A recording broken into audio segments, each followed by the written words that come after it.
Lusot na rin sa Senado ang panukalang pambansang budget para sa 2026 pero hindi lahat ng senador sang-ayon dito. Live mula sa Senado, nangunguna sa balita si News 5 Senate Correspondent Mean Los Baños. Mean, sino-sinong mga senador ang tumutol?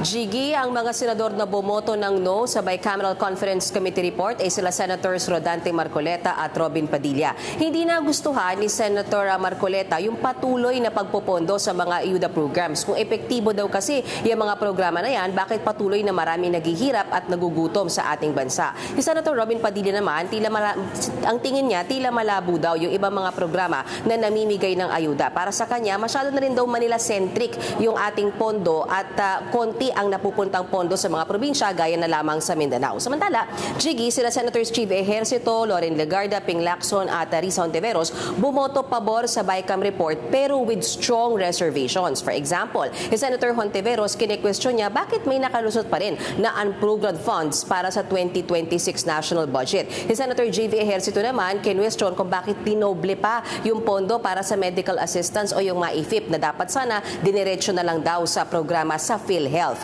Samantala, may iba pang mga senador na bagamat gaya ng sinabi ko, pumoto sila ng pabor sa BICAM report ay may mga strong reservations. Narito ang bahagi ng pahayag ng mga senador na yan. Kung ang nais po natin ay ang lubusang pagsasaayos ng ating healthcare system, dapat po nating ituring na ang MAIPIF ay bilang first aid lamang.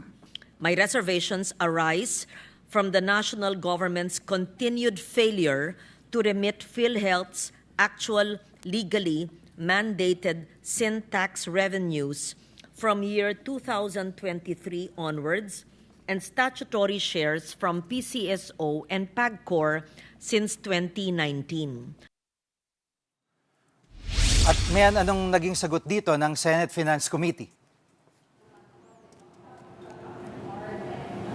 Jiggy, paniniguro ni Senate Finance Committee Chairman Win Gatchalian, hindi mapupunta sa korupsyon ang 2026 national budget kahit pa yung mga nasa unprogrammed funds. Kabilang na rin dyan sa mga provision na ipinasok sa BICAM report ay yung anti-EPAL provision. Ibig sabihin, Jiggy, bawal na yung mga politiko na present sa pamimigay ng ayuda. Bawal i-play yung kanilang jingle, bawal din sila magpadala ng representative o kahit yung kanilang tarpaulin. Bawal din i-post habang namimigay ng mga cash aid. Isa raw yan sa mahalagang mga provision na naipasok sa BICAM report bago nga ito niretipikahan. Narito ang bahagi ng pahayag ni Senate Finance Committee Chairman Win Gatchalian.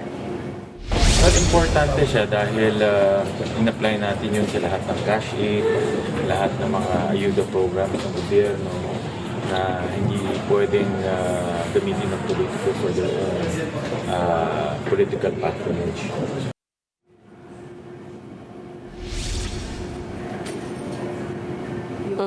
Jiggy, balikan ko lang ha yung yung kaninang inilatag ni Senator Gatchalian na pinakamahalagang laman ng 2025 national budget. Nakakuha ang sektor ng edukasyon ng 1.35 trillion pesos. Makasaysayan o historic daw ang ganito kalaking alokasyon para solusyonan ang mga problema sa sektor ng edukasyon. Sunod naman ay yung sektor ng kalusugan, nakakuha ng 447.6 billion pesos. Kasama dyan ang nadagdagang budget ng PhilHealth at pondo para sa zero balance billing para masiguro na hindi mabubutas ang bulsa ng mga kababayan nating nagkakasakit at nagpapa-ospital. Yan muna ang latest mula dito sa Senado. Balik sa iyo, Gigi. Ito pong ulat ni Mean Los Baños live mula sa Senado.